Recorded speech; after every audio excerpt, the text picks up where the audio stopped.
original Declaration of Independence broadside. There's probably only 20 left in private hands, and I'm about to take a look at one right now. Will Rick be able to buy this copy of the Declaration of Independence for over $1 million? It's not every day you see Rick outside of his shop, but for the Declaration of Independence, one of the most important documents in the history of America, a trip to New York was the least he could do. Jeremy, the private collector, shows Rick the rare 1776 print of the Declaration of Independence. Rick was stunned. Jeremy says the print is in an exceptional condition and it has never been sold in a public auction before. By 1776 printing of the Declaration of Independence. This is absolutely amazing. I mean, it's probably one of the coolest things I've ever seen in my career. Rick tells Jeremy what he knows about the origin of the print on the table. John Dunlop took a copy from Congress and wrote everything out before going to the print shop and made about 200 copies. Those were the original ones. Other printers got a hold of it and made copies during the time. The one they are currently looking at was printed in New Hampshire. It basically takes a copy from Congress and writes it all out, then goes back to the print shop, lays out his print, and starts printing these. They think he printed right around 200 of them, okay, and that was the original one. And then when other printers around the country got a hold of them, they also made copies, and this is the New Hampshire one, correct? Correct. The process was a bit slow for spreading news then, but it was all they had. Jeremy points out to Rick that the cool thing about this print is that you can actually see the pinholes around the corners, which indicates that it was displayed publicly. Rick says the posters will probably be up for a week before they are replaced. He says it is the coolest document he has seen in his career. Wow. Hang for a week, everyone would come by and look at it. Oh, you know, after a few weeks, a poster for the new band was going to be there. They were never, ever meant to be saved. Yeah. As far as documents go, it's the coolest thing I've ever seen in my career. Jeremy tells Rick this copy was displayed in the National Constitution Center in Philadelphia. It's in good condition and extremely rare. He's selling it for $2 million. Blimey! Rick takes a pause before saying, okay, the money wasn't the only concern. Was the document real? He knows he has to call in the best to authenticate this. The best document guy he knows in New York. Jeremy had no objections. It's in exceptional condition. It's extremely scarce. $2 million. Okay. Everything looks right on it, but I just want a document expert to look at it. Sure. I have one coming down. Best document guy in New York. The expert walked in. He was thrilled to see the document. Rick tells him that everything looks right to him, but he doesn't want to be 99% sure. He wants to be 100% sure. The expert says he would normally have to take the document out of the frame to authenticate it, but he has seen this exact copy before. Rick immediately turns his gaze towards him. The expert says what he did was to compare this copy with the other ones. Thrilled to see this. I'm Seth Kaller, and I'm a dealer and a museum collection builder and an expert in important historic documents. Everything looks right to me, but I don't want to be 99% sure. Right. The expert says the nail holes were one of the key features. He says the nails back then were not consistent in shape and size because they were all handmade. He also points out the impression of the letters on the document. He says the signed copy that was popular was a souvenir that was done a month later. He says the copy is 100% legit. Rick was a little bit relieved. One down, 2 million more to go. So there were a couple hundred printed on the night of July 4th to 5th. They're sent out by John Hancock, and the major cities where they arrive reprint them. And this copy actually was posted on a wall. The expert says the document can go for $2 million at auction now. Rick and Jeremy looked at each other. Now time to haggle. Rick explains the details involved in auctions to Jeremy before saying he will pay $1,400,000. Jeremy took a long pause before saying he understands Rick's point about fees, that he will sell for $1,500,000. Rick says they should meet in the middle, $1.45 million. Jeremy hesitantly agrees. They shook hands to seal the deal. A seller brings a rare Monet painting worth millions to Pawn Stars. Will he walk out a millionaire? Good, how are you today? Oh, pretty good. What do we have here? Well, it's a Claude Monet painting. A seller walks into Pawn Stars carrying a large painting. Rick's curiosity was immediately piqued. The seller tells Rick that it was a Claude Monet painting. Rick looks at the seller skeptically. The seller tells him the painting is real. He tells Rick that it was a collateral for a loan. That's one huge loan. He says the person died in the hospital. Ouch. The seller is hoping to get $2 to $3 million for it. I've had the painting for 3 years, and to be honest with you, it's not really my kind of art. I am not an art collector. Rick knows the name Monet. It's a popular name in the art world. Claude Monet was the forerunner of the Impressionist movement. It was named after his painting Impression Sunrise, and that's why his paintings are worth millions of dollars. His paintings were a little bit blurry, but you could still see details. That's Impressionism. The seller brought out some documents for Rick to see. There was Pissarro, there was Renoir. All these really great artists came out of it. He started it. I mean, Impressionism is named after his painting Impression Sunrise. According to the document, the painting was displayed in the Las Vegas Institute of Fine Arts, which the seller pointed out to Rick. The insurance policy for the painting at that time was also attached, and it was insured for $2.1 million. Rick looked at the seller. Everything is looking good so far. Rick knows a real Monet is not something you see every day, but he needs to be sure the painting is real. Forward to 1997. The painting was actually displayed at the Las Vegas Museum of Fine Art. Pawn Stars might not be a mega shop, but Rick still spends some good money every once in a while, especially when a good item walks in. He tells the seller not to worry, that if he can authenticate the painting, then they can start haggling. He tells the seller that he wants to bring a pair of expert eyes to look at the painting and also to appraise it. The seller was pretty confident that it would further help his cause. So let me get a friend down here. Okay. If this is legit, I think we can both make money off it. Okay. Sounds good. All right, I'll be right back. The expert walked in. He could not contain his excitement when he saw the painting. He immediately went into lecture mode. He gave both Rick and the seller a crash course on everything Monet. The expert picked up the document and was reading through it. The document didn't state the year the painting was made, which the expert says is very vague. Rick raised his eyebrow in a skeptical manner. He established probably the most important artistic movement of the last 200 years. I mean, there's prestigious museums that can't get hold of a Monet. The expert came clean that he would like to get a second opinion on the piece. He says for high-end pieces like this, the more opinion you get, the better. The other expert came in, a much older man. He says if it turns out to be authentic, then it will be an important Monet because of the size and the subject of the painting. If this piece is authentic, this could certainly be the most valuable piece I've ever checked out for Rick.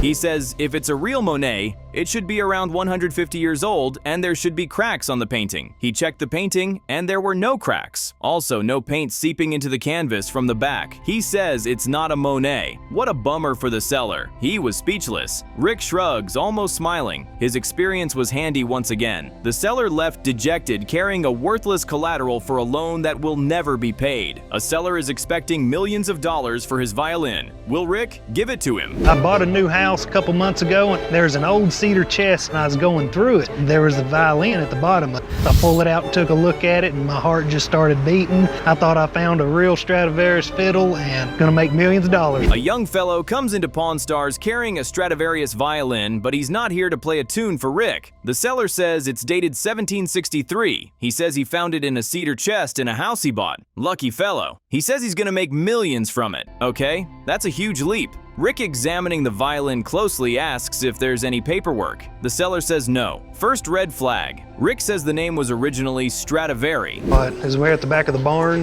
an old cedar chest had a bunch of old quilts on top of it. You know nothing about it? There was no paperwork in the box or anything? Actually, his name was Stradivarius. It wasn't Stradivarius. Stradivarius, oh, okay.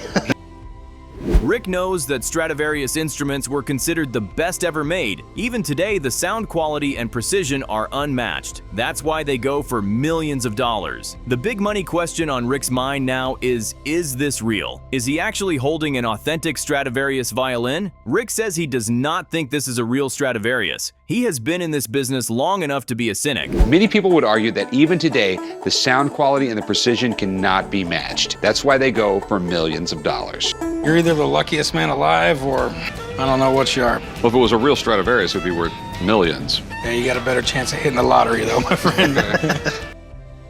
Rick is almost certain that this is a copy, but some copies are so well made that they are still very valuable, not worth millions, but thousands. Rick, playing dumb, asks the seller what he wants to do with it. The seller says he wants to sell it. Rick asks how much he wanted for it. The seller says if it's a real one, he's hoping to get $1 million from it. Rick and Corey gave out a loud laugh. I'm 99% sure that this is a copy, but some copies were so well made, they're still worth a lot of money. Not millions, but thousands. Rick knew that it was time to authenticate the merchandise. He tells the seller that he will have to call in a buddy of his to authenticate and appraise the violin. The seller was a bit confident. He has nothing to lose except a potential $1 million out of nothing. Rick tells him if it turns out to be real, he will give him the $1 million instantly. Talk about winning the lottery. I can call him in, he can take a look at it.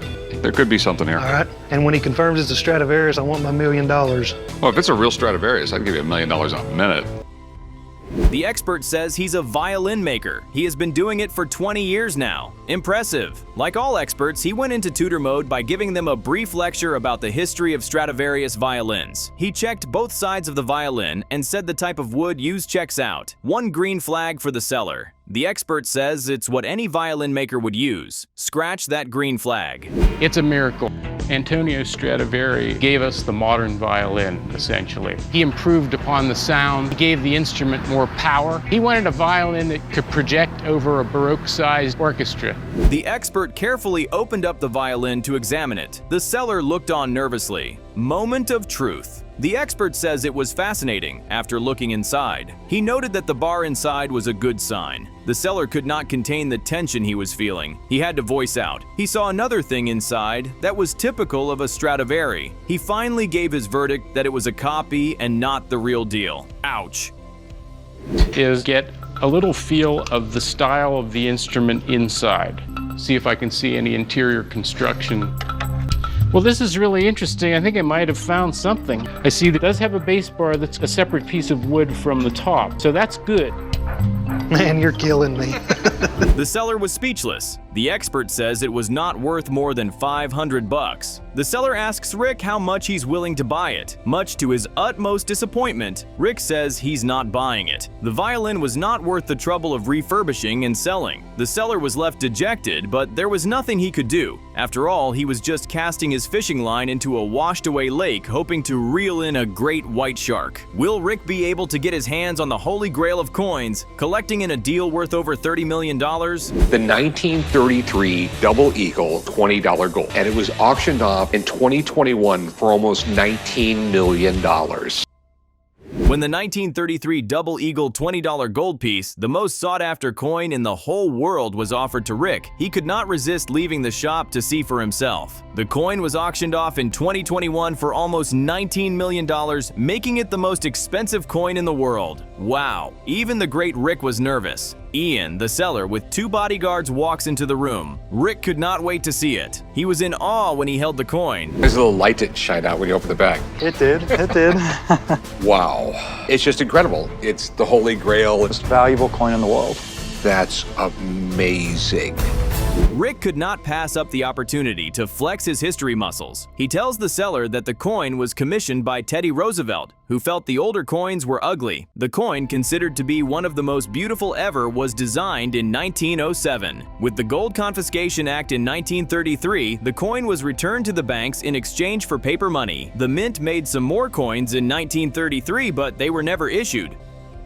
He designed, literally considered one of the most beautiful coins ever made. It's funny that one Roosevelt had this coin designed and the other Roosevelt had it taken out of circulation.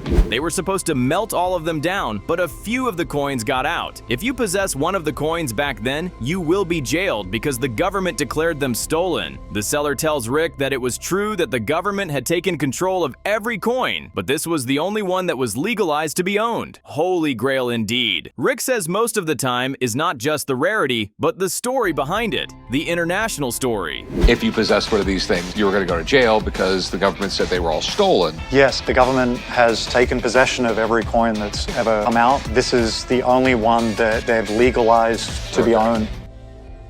Rick could not hold it in anymore, so he asked the seller about the international story behind the coin. The seller says in the 1940s, King Farouk of Egypt was the biggest coin collector in the world. He purchased the coin in the United States and applied for an export license. That export license is the sole reason why the coin is the only one that was legal to own. He exported the coin to Egypt, but it disappeared for 40-odd years. In the 1940s, King Farouk of Egypt was the biggest coin collector in the world. and purchased the coin in the United States, applied for an export license. And mainly because of that export license is the reason why there's this one coin that's legal to own. When the coin resurfaced in the 1990s in the US, 2 coin dealers were arrested by the FBI in a sting operation for trying to sell the coin. There were legal actions for many years, and the final verdict was that the coin was legal to be sold and owned. The coin is up for sale again, and the owner is looking for offers over $30 million.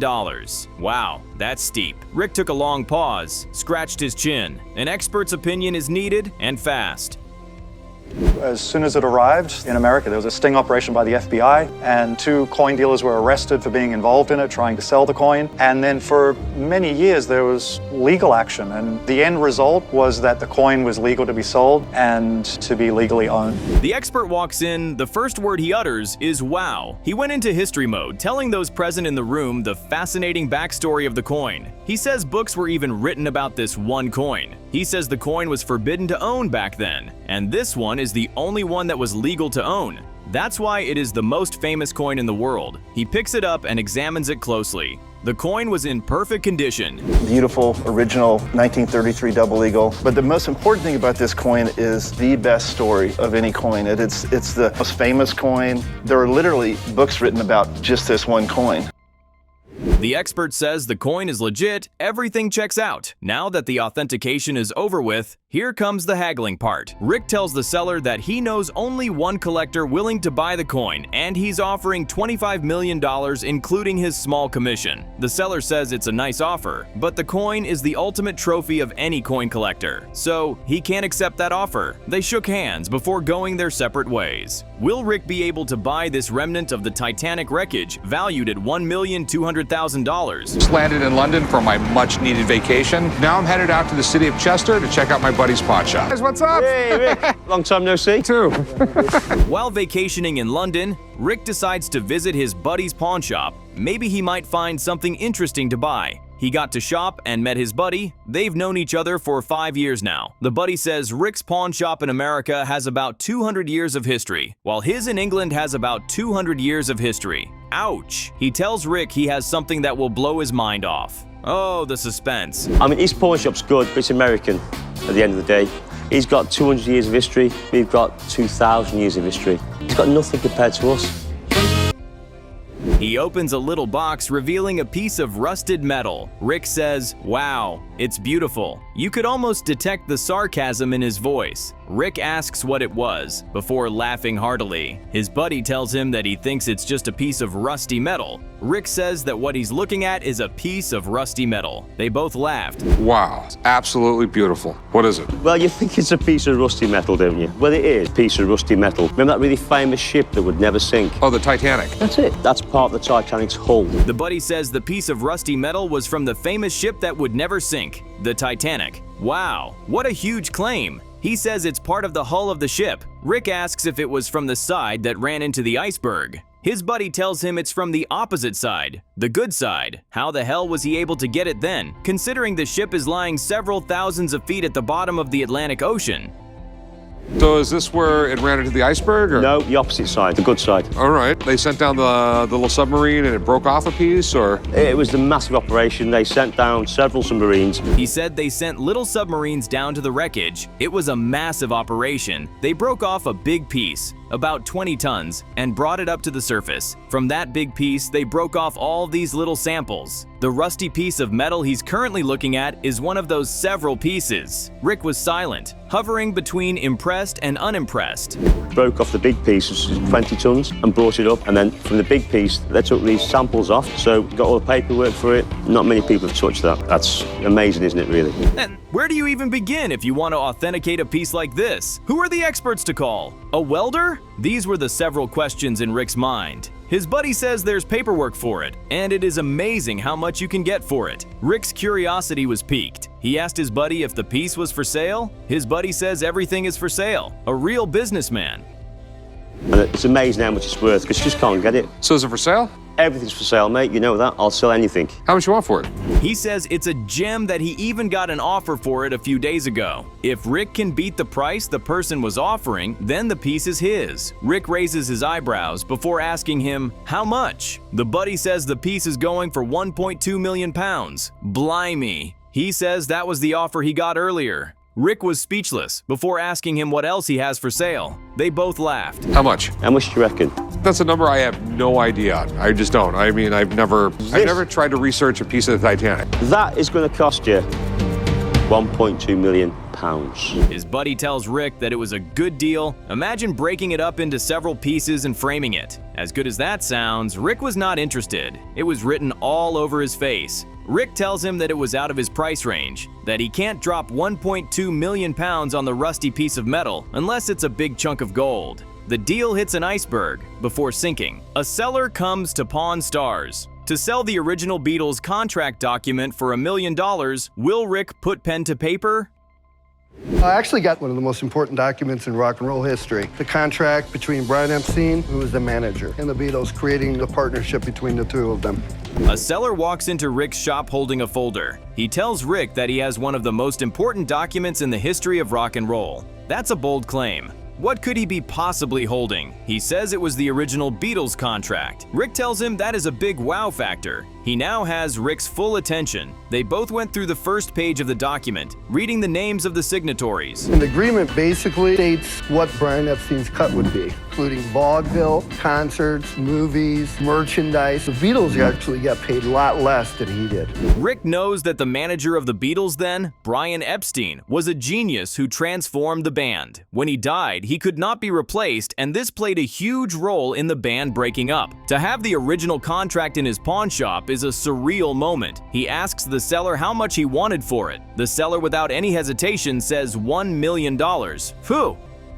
Brian Epstein was a genius. He basically transformed the Beatles from an unknown band playing small clubs into the biggest rock band. When he died, he couldn't be replaced, and it played a large role in the Beatles breaking up. For that kind of money, Rick knows he can't afford to take any chances. He needs an expert's opinion. It was time for reinforcements. He tells the seller about his concerns that he needs to be 100% sure it was the genuine item before proceeding with any type of deal. The seller says he totally understands. Rick knows if it turns out to be the real deal, he won't let it slip from his grasp. I just want to make sure that everything is 100% cool before we start talking price. You know, I can imagine someone spending a ridiculous amount of money to make a brand new one of these. I totally understand. All right, hang out. I'm going to get him down here momentarily. Thanks. The expert walks. He says the document is cool, and he has heard about it before. It was well documented. He says, the Beatles were always #1 in terms of the demand for their signatures. He says it's not uncommon to have all of their signatures together, but on a contract, that's a rare piece. He starts examining the document closely, starting with John Lennon's signature at the top. In terms of their signatures, I mean, they're still the most sought after. It's not uncommon to have them together, but on a contract, that's a pretty rare piece in itself. I'm going to start off at the top with John Lennon. I'm just looking for live ink. I'm looking for overlapping. The overlapping is where it gets dark. Yeah, it starts. The expert checked for overlaps in the signature. He says he saw no reason to believe that it was printed, stamped, or it is not a copy. It was definitely live signatures on the document. Good signs for the seller so far. He says the signatures were from the early days of the Beatles, so he's going to compare them with the earlier ones he has. There was some disparity in the John Lennon signature, but it was not a bad thing. Good sign so far. I see no reason to believe at all that this is printed, it's not a stamp, it's not a copy or anything. These are definitely live signatures on here, so that's a good thing. Okay. That's a very good thing. Absolutely. Moment of truth. Is the document real?